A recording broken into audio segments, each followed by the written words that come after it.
फिर 3-4 entry back to back same connected entry है, date is April 5। जिसको नहीं समझ में आया चारों एंट्री एक बार फिर से देखना, बहुत इजी वे पे समझना। मैंने लास्ट क्लास में पूरा कॉन्सेप्चुअली बताया है, अब देखते हैं उसको कैसे करेंगे अपन फटाफट में। Receive a check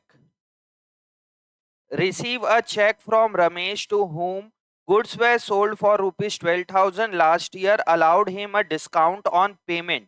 discount on payment बोल रहा है क्योंकि उसने पेमेंट किया, इसलिए हमने कितना परसेंट डिस्काउंट दिया उसको, 1% का डिस्काउंट दिया। तो हमें चेक कितने का मिला बच्चे, चेक कितने का मिला है,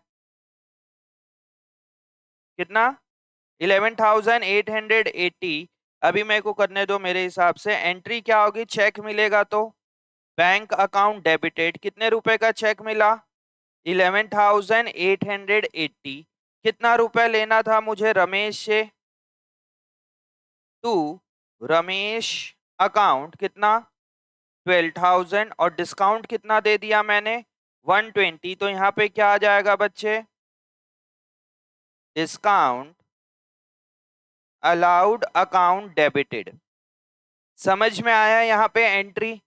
बट ध्यान देना है, जब भी आपको चेक रिसीव्ड होगा उस समय देखना है कि सेम डे डिपॉजिट हो रहा है चेक की सम अनदर डे डिपॉजिट हो रहा है। यहाँ पे क्या क्या हो रहा है बच्चे, सेम डे डिपॉजिट हो रहा है कि कोई दूसरे दिन डिपॉजिट हो रहा है, बाद में डिपॉजिट हो रहा है। वो पता कहाँ चला आपको, अप्रैल 7 में पता चला कि भैया जो मुझे चेक मिला है वो डिपॉजिट कब हो रहा है, अप्रैल 7 को। तो यहाँ पे बैंक की जगह क्या आएगा बच्चे, यहाँ पे आपका आएगा cheque in hand account debited.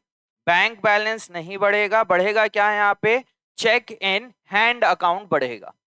समझ में आया क्यों, क्योंकि चेक डिपॉजिट कब हो रहा है, अप्रैल 7 में हो रहा है इसलिए। तो अप्रैल 7 में एंट्री क्या पास होगी, अप्रैल 7 में एंट्री पास होगी, मैं बोलूंगा मेरा बैंक बैलेंस बढ़ गया, बैंक अकाउंट डेबिटेड। क्यों, क्योंकि मैंने चेक डिपॉजिट किया। To cheque in hand account 11,880। ये दोनों एंट्री को देखिए, ये दोनों में कोई डाउट है तो बताओ, फिर अपन दूसरी दो एंट्री पढ़ेंगे। यहां पे कोई doubt, cheque in hand account debited, discount allowed account debited to Ramesh.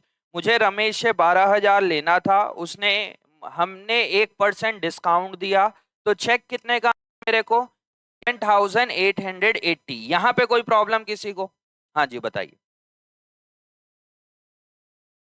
Accounting equation छोड़ो एक बार, अकाउंटिंग इक्वेशन छोड़ो, कोई दिक्कत किसी को, और कोई दिक्कत, अब दिमाग मत लगाना, एक बार ये क्या बोल रहा है इसकी बात सुन रहा हूं, अगर नॉर्मल होगा तो डिस्कस करेंगे। क्या बोल रहा हूं, अकाउंटिंग इक्वेशन,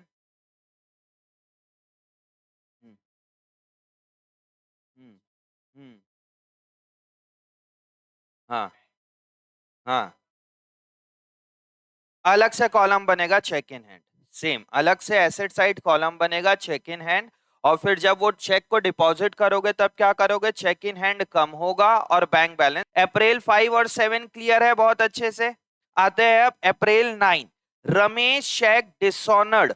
रमेश चेक क्या हो गया बच्चे, डिसऑनर्ड हो गया। अब समझना यहाँ पे ये इमेज को, और ये ना थोड़ा सा परेशान करता है बच्चे को, बट कोई रॉकेट साइंस नहीं है, प्लीज इसको आप एकदम नॉर्मल लेके चलिए। ये है हमारा बिजनेस, ये कौन है, रमेश, अच्छे से समझना ये कॉन्सेप्ट को। और ये है हमारा बैंक, सपोज हमारा बैंक है एसबीआई। मैंने चेक कितने रुपए का जमा किया बैंक में, 11,880 का चेक डिपॉजिट किया। अब बताइए, जब भी अगर मैं चेक डिपॉजिट करूं, क्या ये 100% श्योरिटी है कि मेरा चेक क्लियर हो जाएगा ड्यू डेट पे, हर समय क्लियर वो नहीं है श्योरिटी कि हमारा चेक क्लियर हो जाए। 3-4 दिन के बाद बैंक वाले का कॉल आता है और बोलता है भैया आपका जो चेक था 11,880 का, वो चेक डिसऑनर्ड हो गया है। वो चेक क्या हो गया है, डिसऑनर्ड हो गया है। जब भी चेक डिसऑनर्ड होगा तो बैंक क्या करेगा, आपसे कुछ चार्ज लेगा। हर जगह होता है, प्रैक्टिकली ये होता है कि अगर चेक डिसऑनर्ड होगा तो बैंक वाला भैया, बैंक भी प्रॉफिट कमाने के लिए बैठा है, बैंक एक प्योर बिजनेस है, वो बोलेगा आपका चेक डिसऑनर्ड हुआ जिस वजह से मेरा वर्कलोड बढ़ा है, तो हम आपसे क्या लेंगे बच्चे, कुछ बैंक चार्ज लेंगे। तो कितने रुपए का है बैंक चार्ज? 20 रुपीज का बैंक चार्ज। समझ में आया? अब बताइए, ये बिजनेसमैन किसको कॉल करेगा? रमेश को। और रमेश से कितना रुपया मांगेगा वो? रमेश से कितना रुपया मांगेगा कॉल करके?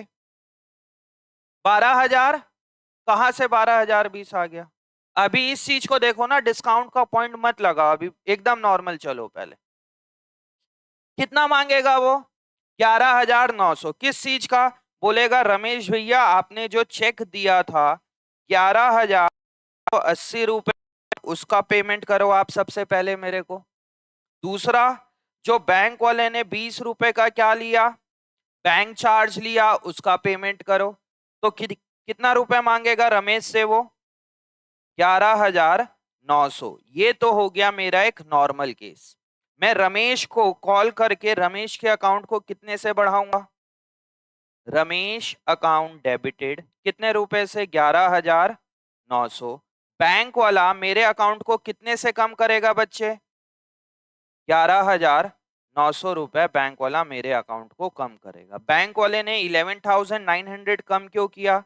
बैंक वाला बोलेगा भैया 11,880 का तो चेक था और 20 रुपए क्या चीज का? Bank charge. समझ में आया? बट यहाँ पे एक कॉन्सेप्ट और आता है। क्या कॉन्सेप्ट आता है यहाँ पे? ये कॉन्सेप्ट आता है कि रमेश को कितना रुपए देना था इसको? 12,000 रुपए। रमेश ने कितने रुपए का डिस्काउंट लिया? 120 रुपए का। तो चेक कितना दिया उसको? 11,880। बताइए, जब चेक डिसऑनर्ड होगा तब मैं रमेश से 11,880 रुपए लूंगा कि पूरा का पूरा 12,000 के लिए कॉलिंग करूंगा? पूरा 12,000 के लिए कॉलिंग होगा। तो यहाँ पे क्या होगा बच्चे, बिजनेसमैन जब रमेश को कॉल करेगा तो क्या क्या मांगेगा? बोलेगा भैया 11,880 रुपए का क्या है? चेक है।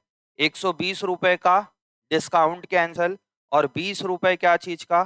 Bank charge. कोई रॉकेट साइंस है तो बता दो इसमें। अगर आप बोलोगे सर इतनी सी बात नहीं समझ में आ रही, तब तो बच्चे दिक्कत है। देखिए, अगर आप बोलोगे इस टाइप की चीजें नहीं आ रही समझ में, मतलब इतना डिटेल में पढ़ाने के बाद वो रमेश को कॉल करके क्या बोलेगा? 11,880 रुपए का क्या? चेक। 120 रुपए जो मैंने डिस्काउंट दिया था, डिस्काउंट क्या हो जाएगा अब? कैंसल्ड हो जाएगा। और 20 रुपए क्या लिया बैंक वाले ने? चार्ज लिया। इसमें क्या टेक्निकल चीज है भाई?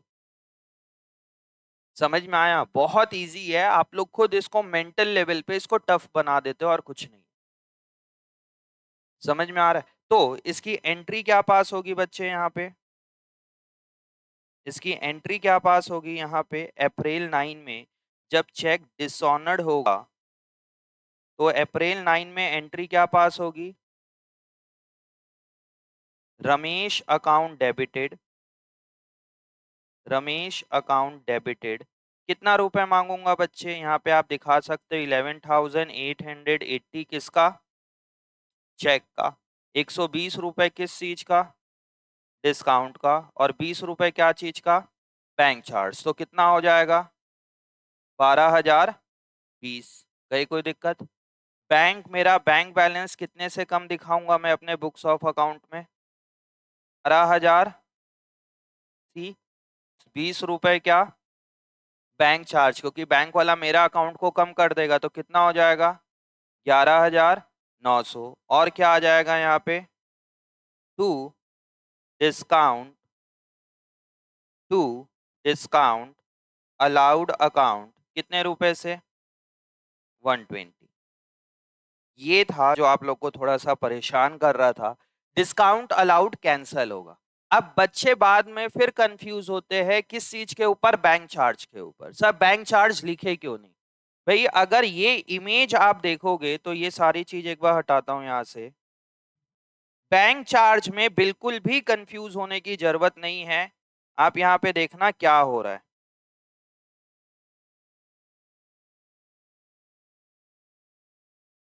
बताइए, रमेश को कॉल करके यहाँ पे हो क्या रहा है। एसबीआई वाले ने बोला भाई साहब आपका चेक कितना था, 11,880। बैंक वाला चार्ज कितना लेगा डिसऑनर्ड का, 20 रुपए चार्ज लेगा। तो आप रमेश को कॉल करके क्या बोलोगे, 11,880 रुपए प्लस 20 रुपए दे भाई। और क्या हो जाएगा, एक डिस्काउंट अलाउड को कैंसिल कर रहे हैं। तो हम उससे कितना ले रहे हैं यहाँ पे, 11,880 प्लस 20। मतलब मैं उसको कॉल करके बोलूंगा भाई साहब आप मेरे को 11,880 का तो चेक प्लस बैंक चार्ज दो। तो मैं एसेट कितने से बनाऊंगा रमेश को, मैं बोलूंगा रमेश से मुझे कितना लेना है, 11,880 प्लस 20 प्लस 120। और मेरे बुक्स ऑफ अकाउंट में मेरा बैंक बैलेंस कितना कम होगा, यहाँ पे बैंक बैलेंस कितना कम होगा, हाँ बैंक बैलेंस कितना कम होगा यहाँ पे। अनुष्का, अनुष्का ना, क्या नाम है, अक्षरा, हाँ जी,